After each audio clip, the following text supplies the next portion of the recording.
کار خلاف راوځي، د هر کار غلط چې کوم کار غلط وي د هغې خلاف به راوځي او د هغې هغه به جهاد لړاوي، هغه به د هغې خلاف په خبرې کوي.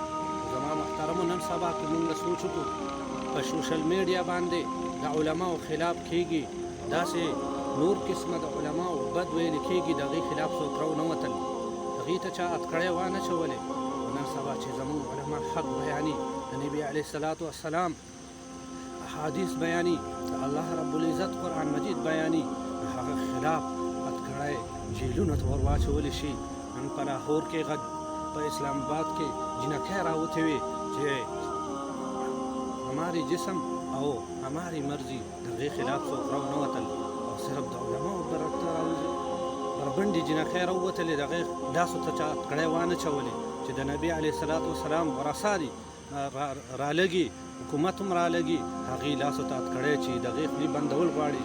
انشاءالله د قیامته پورې به د علماو خولې بند نشي او د قیامته پورې به د علماو خولې بند نشي، دا مدرسې به بند نشي، دا علما به د قیامته پورې انشاءالله جاري. او تاسو د علماو ته اتکړی اچوئ، نو علماو ته تاسو اتکړی ولې اچوئ؟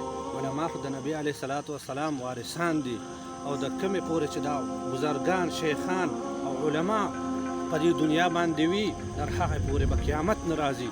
او تاسو څه دله درځي نه، تاسو امیان یې، څه درځي نه علماو ته اتکړی شوی د قیامته پورې چې کله دا مدرسې وي، دا شیخان وي، دا علما وي، انشاءالله قیامت به د هغې پورې نه راځي.